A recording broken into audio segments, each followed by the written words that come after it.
You can support Apex Magazine by visiting patreon.com/Apex Magazine. That's patreon.com/APEXMAGAZINE. From Apex Book Company comes The Krakency by E. Catherine Tobler. 15-year-old Jackson is different from the other children at the Foundling Hospital. Scales sometimes cover his arms. Tentacles coil just below his skin. Despite this, Jackson tries to fit in with the other children. He tries to be normal for Sister Jerome Grace and the priests. But when a woman asks for a boy like him, all that changes. His name is pinned to his jacket, and an orphan train whisks him across the country to Macquarie's. The Krakency is a fast-paced adventure full of mystery, fates, and writhing tentacles just below the surface. And in the middle of it all is a boy searching for himself. Visit apexbookcompany.com for more details.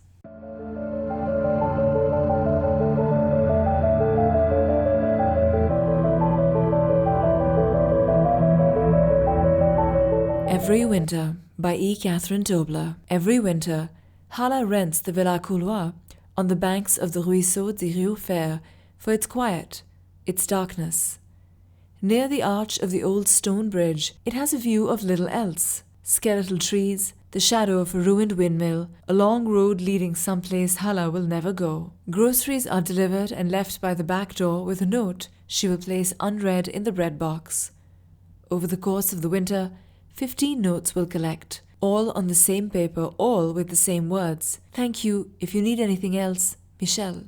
And Hala can picture his eyes, so wide and dark in their study of her, as if they cannot turn away. Hala comes to the villa because it is a means of getting away from people, from their incessant needs and unquiet wants. Hala would say one cannot create in bustling environments, but has been told time and again women cannot create, unless it is the bloom of life given from a husband's body. Hala has no husband, believes she will die alone, not unloved.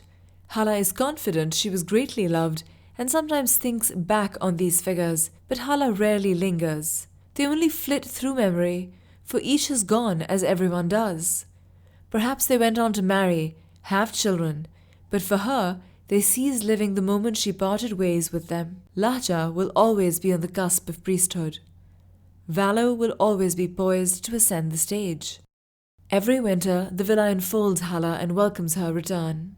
She has been told it is a cold space, that winters spent by the river are cruel, but Hala has been told many things she ignores.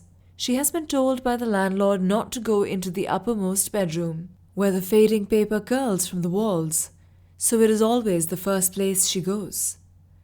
The room is not cold, despite the snow falling beyond the windows, despite the lack of a fire in its clean and ready hearth. The paper was once gold, and holds a hint of summer's sun yet. She can see no great reason to not enter the room. From the room's windows, she can see the villa's garden, poised in the center of the villa's walls. It appears to have been designed with winter in mind, for only when the trees shed their leaves can one properly see the labyrinthine pattern of plantings. The bare branches and trunks arch in a tangled canopy over the marble fountain trickling with water yet, a layer of ice encasing the naked woman rising from its center. After the villa's original owner died, they wrapped the stone in black burlap for a year. Hala can imagine what it was like when her face was at last bared, when full sun fell again on her shoulders and breasts. Hala takes the smallest room as her own, not the uppermost room with its peeling paper, but a room on the north side of the house, where the shadows linger. She does not like the morning sun waking her, no matter that she otherwise appreciates its warmth and light. She will wonder in the coming days at the warmth that creeps from the foot of the bed, infusing her bare feet, her slim thighs.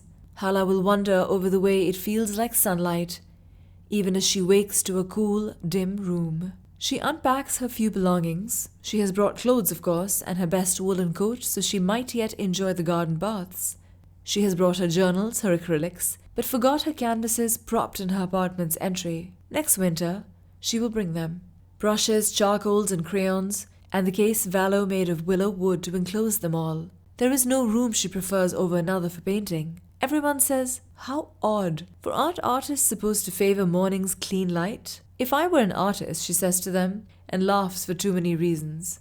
Hala has painted 121 canvases, several of which have sold for auspicious amounts, 3 of which reside within a museum, yet no one she crosses paths with knows her name. Within the villa, there are rooms Hala will not enter, rooms where no light falls. These rooms are fashioned below ground, without windows. They smell of dirt and damp, and every winter they are coldest of all. She cannot bring herself to venture down the steps. There are 14, each of sturdy oak. A muddy boot print occupies the last 4. She does not ask herself how she knows, because she has already pushed the knowledge aside. She will not think on it. Not of the sliver of light that filters down from the half-cocked door. Not the way that sliver is swallowed entire when the door closes. The door, it squeaks. The perfect black of those rooms is as a contained scream, something that cannot ever get out, something that cannot ever gallop down the road that leads someplace she will never go. Within the villa, there are rooms Hala treasures even above the uppermost room. The uppermost room has its delights, but it is not the kitchen with its metal bread box, nor the conservatory with its fabric-draped piano. If she were judging as an artist, she might say the conservatory has the best light, facing south, made entirely of windows so as to catch every droplet of light it might. It is, she might say, the antithesis of the rooms below, but she knows no word so grand. She studies the windowed walls and knows, the way she knows the dark rooms she cannot think of, the conservatory will not do. She begins on the ground floor, between the slender baned windows that spill columns of light in broad stripes down the wood floor. The wall is 12 feet long, perhaps more. She moves paint-wet hands over the rough plaster, having no idea what she means to make. She watches the shapes that take form beneath her hands, and the way light crosses shadow, to see what she might make of them. She tiptoes to reach higher, then drags a chair, a bureau, and at last kneels upon the uppermost rung of a ladder she retrieved from the pantry, as her hands assemble a stormy sky across the wall's highest edge. She does not recognize the sky at first, only comes to see what it is when she has climbed back down and looks upon it from the floor, her feet bare and cold, paint drying upon her hands. It is the sliver of sky made by the closing door when below ground. She drenches her hands in black acrylic to erase what she has wrought. The night sky handprints its way over the storm to obliterate it, and now when she stands before the wall, she exhales in relief and ease, for the storm is gone. The night sky is clear and pricked with 1,000 winter stars. She knows this sky. It is the clear sky framed by the garden's leafless trees. She patches every bit of grey beneath her blackened hands, even when the floor bears her painted fingerprints. Only then does she think to wash, to eat a meagre dinner and fold herself into bed. The room fades with consciousness, and Hala is no longer in the villa, but the rotting windmill clinging to the river 2 miles up the long road. She has climbed to the highest chamber of the mill, where a thick post stands in the center and the floor spirals outward in a decomposing fan. There is a window, but it folds inward from its outermost edges, the glass long ago shattered. From the window she can glimpse the villa, if she leaves a light lit within the kitchen. It is a bright pinprick to mark her way in the darkness, but she extinguished all the lights tonight. Hala is barefoot and bloody-mouthed and dancing in the arms of a creature she cannot name. It moves the way wind moves, quick and unseen, and the room blurs around her until she can no longer see even the villa's roof line out of the collapsing window. Unable to see the villa, she closes her eyes and dances until her limbs are as ice. She clings to the idea of being wheeled in strong arms, spun like sweetest shining sugar, so she cannot tell up from down. She leans in, hopeful of a lover's kiss, but it is not a kiss that steals past her lips. It is unrelenting winter, biting lips and tongue until Hala would cry out, but winter has stolen her voice too. She wants to say stop. Every line of her body says stop, but she wheels on until her feet are as bloodied as her mouth. The strong hands hold her from every angle, digging. She lifts a hand, and searing heat tracks a path across her knuckles. The room Hala has taken has one window, high and clear, and the cool morning air pouring through its opened panes wakes her. The blankets are rocked to the foot of the bed, and her skin is gooseflesh. She cannot remember opening the window, but balances upon the headboard to close it. The frame is gold, edged with frost that bears the mark of 3 long fingers having lain there long enough and recently enough to melt the frost and not have it reform.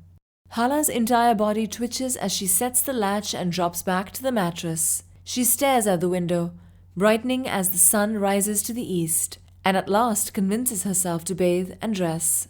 In the tub, she finds the bruise on the outside of her left thigh, tender and black as if fresh.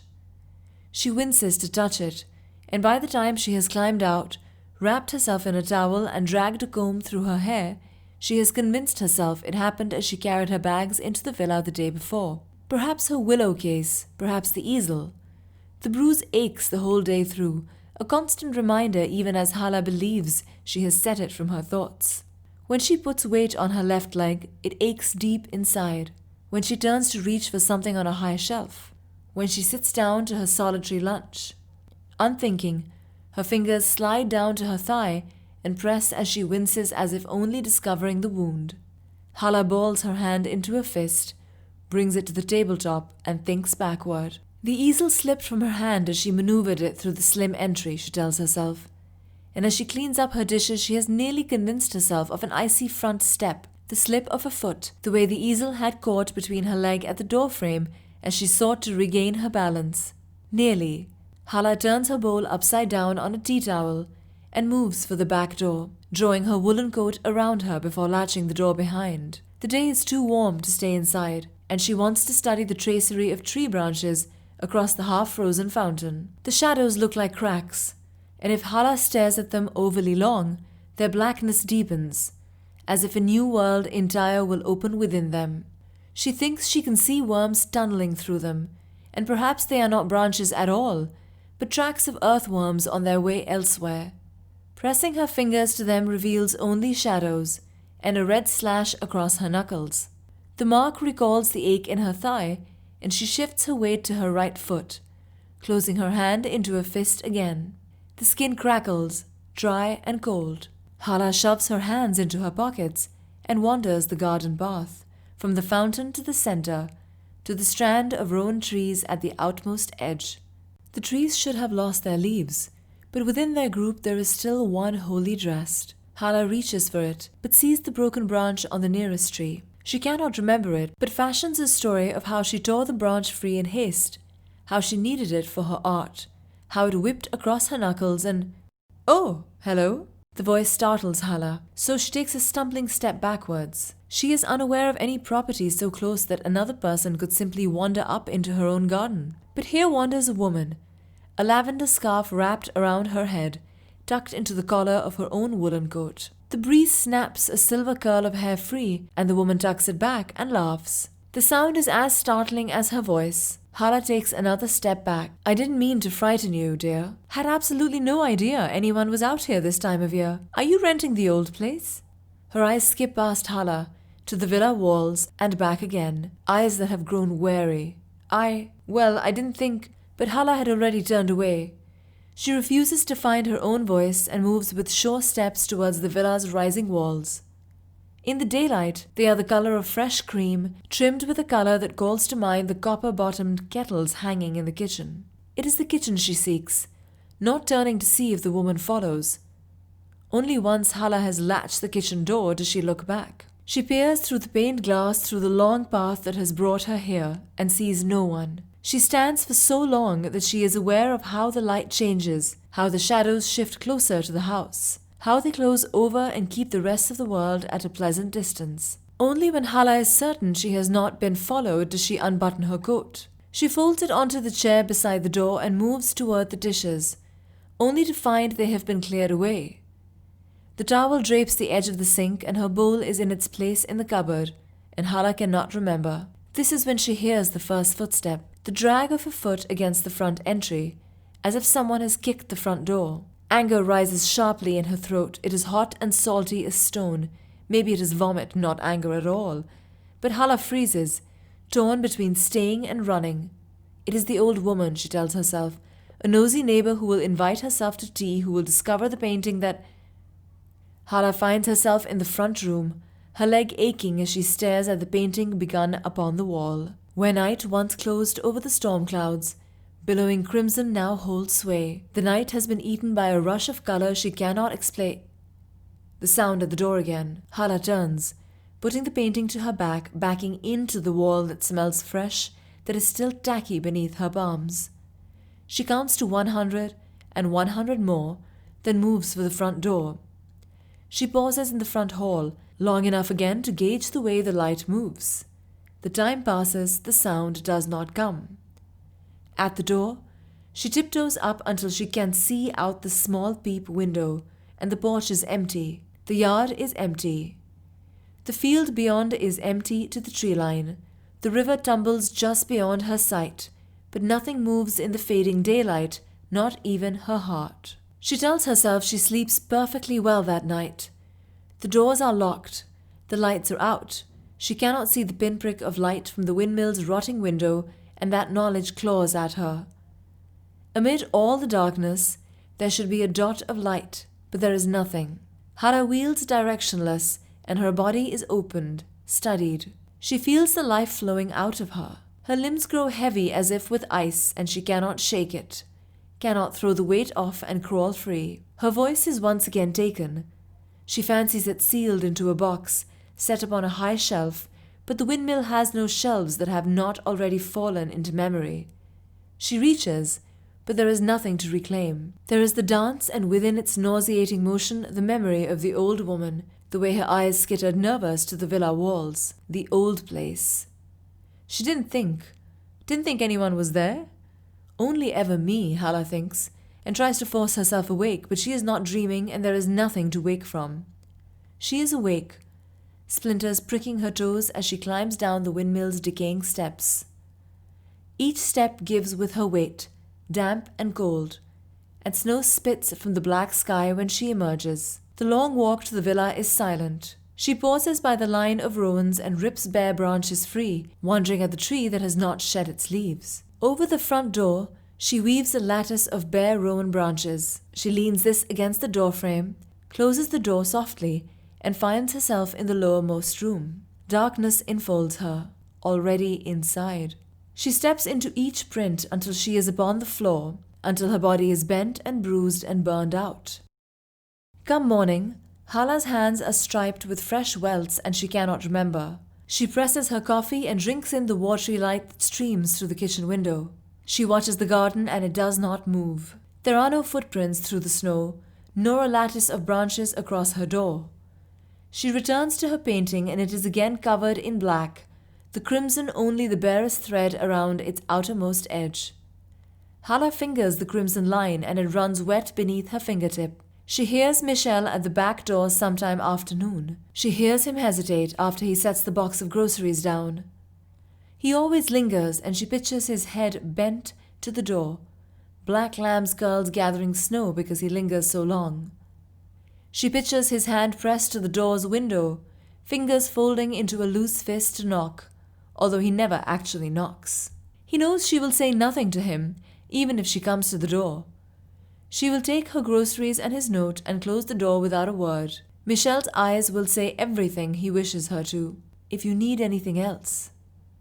But I need is as unfamiliar to her as the desire for social interaction. What she needs, the villa gives her. Silence, solitude, the space to spread her paint across the walls, though she has permission for no such thing. I'm letting to an artist. Can you imagine? Hala imagines the landlord saying, the old woman clicking her tongue, agreeing artists were trouble, but what could one do when no other would sleep a single night within the villa's walls? She waits for Michel to go, and once he has followed his own footprints out of the garden, comes to the door with her hands still wet with paint. She opens the door, fingerprinting the doorknob with chromium oxide green, and brings the box inside. The letter goes into the bread box along with a fresh loaf.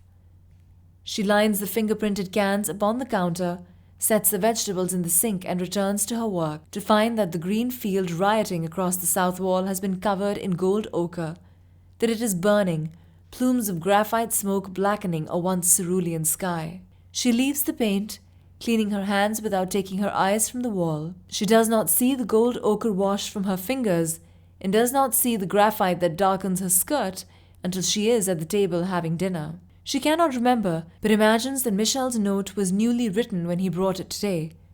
Perhaps he forgot to write it ahead of time. Perhaps he never wrote ahead of time, only ever balanced paper and pencil against the door's own window as he wrote. If there is anything you need, if there is anything, and these words smudged into her fingertips and onto her skirt, and this is how it came to be. Hala washes her dishes and watches the still garden, and soon after bundles herself into her woolen coat so that she might watch the stars come into the sky. She leaves the light burning low in the kitchen and can see its bright pinprick as she wanders the garden, and this comforts her even though she has not gone far. She does not know why, and laughs at herself, always a child in need of a light. She turns slow circles in the garden until she is vaguely dizzy and the stars are peeking above. She cannot name the stars she sees. She knows no words so grand, but she counts each one until she has lost count, until she stumbles against the edge of the fountain and sits hard. Her breath catches in her throat. Within the fountain of ice she sees a woman's face. Her eyes and mouth gape open, fingers splayed against the underside of the ice. Her hair spreads in an ink cloud. It is as if she fell and froze all in the same instant. It is the statue, Hala tells herself, and then sees it is her own face reflected. She thinks to take this dichotomy inside, to apply this twinning effect to her painting, so that a person might see a thing that was at once their own self and something wholly different, to the point of not being understood. But inside there is no paint, and Hala cannot find her bed. She stands within the lowermost room and it is stripped bare. "My coat," she wants to say, but remembers how she wrapped it around the garden statue, how she could not stand to see her coated in ice. Hala stands within the lowermost room, naked, and it is not about her body, but about what it houses, the inextinguishable spark that must reside within her flesh. She is open, the seams of her body so well known that it is ritual now. Her forearms where the bones split, the length of her femur, an icicle buried in blood, the path of her stair-step spine. Everywhere she is opened, she aches and cannot remember. It was the easel. She slipped on ice-long fingers seeking what they never quite find. The thing that makes her create, the thing that feeds her when nothing else does. It is not food, it is not light. It is something within the body entire, something contained. But even when Hala's womb is split, the long fingers do not find what they seek, even as they themselves place it there. The spark given by the strangeness of the search. Slowly, the fingers piece her back together, mending as best they can. But what is healed is never truly healed. There will be a scar. There shall be an ache. Morning is unbearable. Hala sits on the side of the bed for long minutes, wondering if she will bleed today, for she feels heavy, as if a hot stone rests within her gut.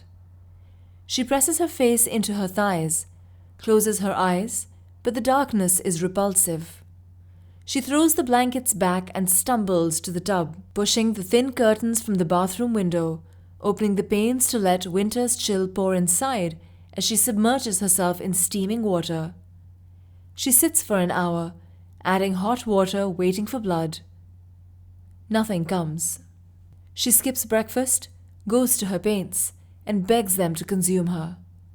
She begins fearful, but in the end trusts what she feels inside, what she knows she must do. She does not listen to her body and its hungers, but listens to the thing that is beyond her body, the thing that moves her and floods from her hands. Her mother called it spirit, but only once. Her father called it God's blessing, but only once. Hala calls it necessary.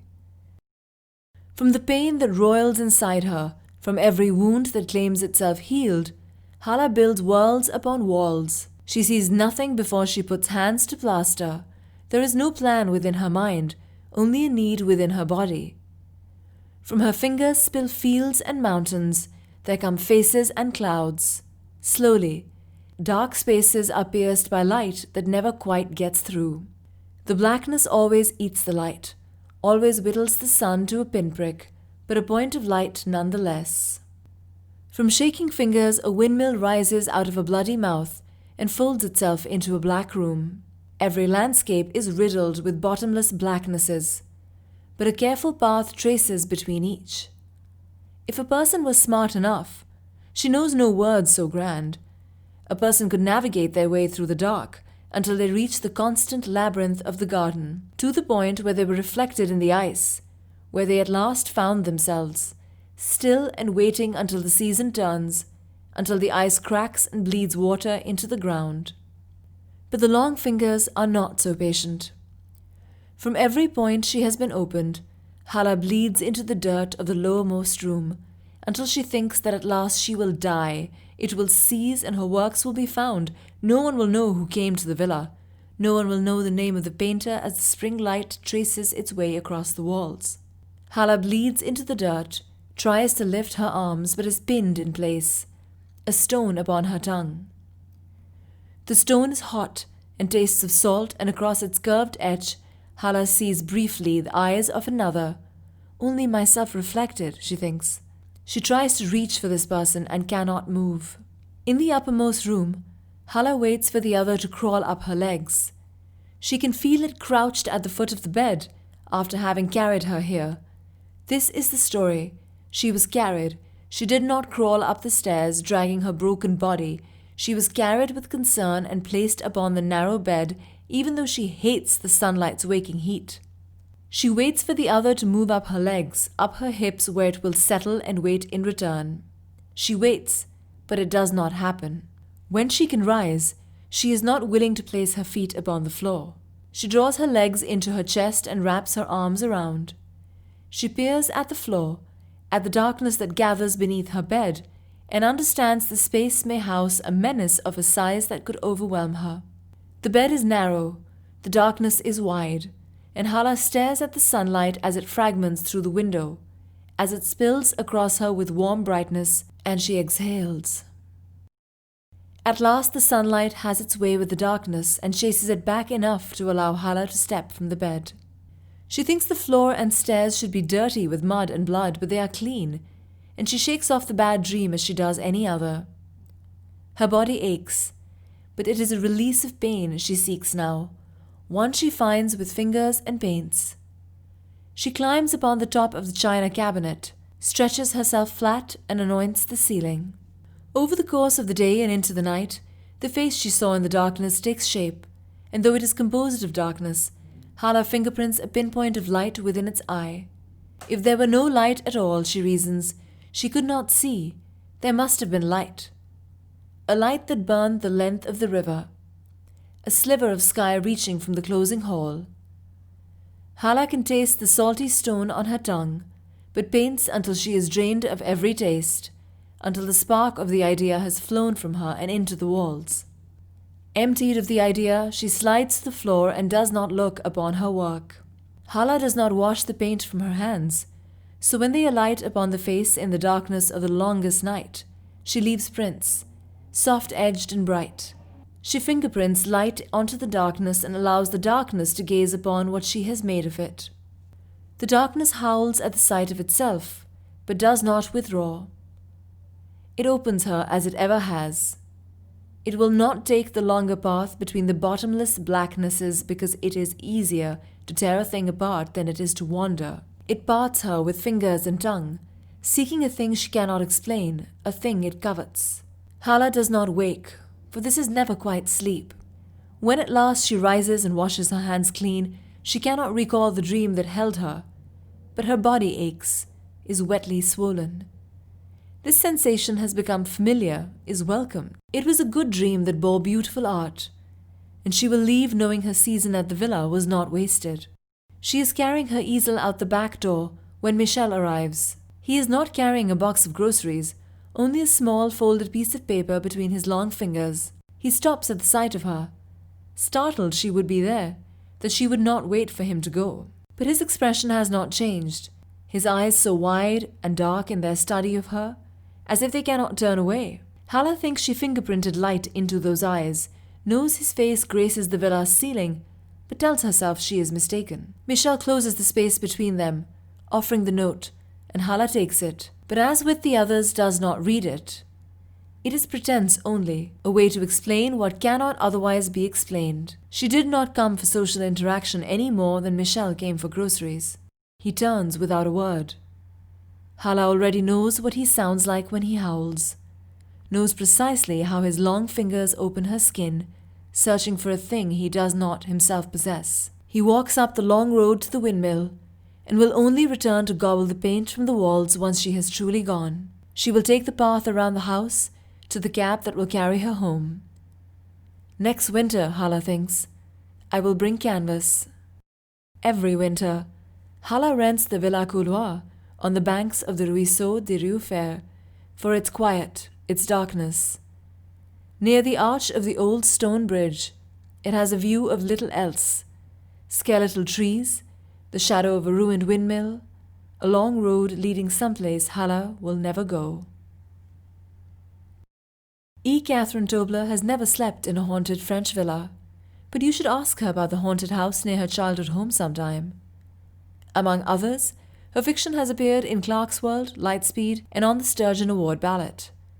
Follow her on Twitter, ECTheTwit, or her website, www.ecatherine.com. Narrated and produced by Mahvesh Murad. Music by bensounds.com. Visit www.apex-magazine.com for more great fiction and information on how to subscribe to our digital edition.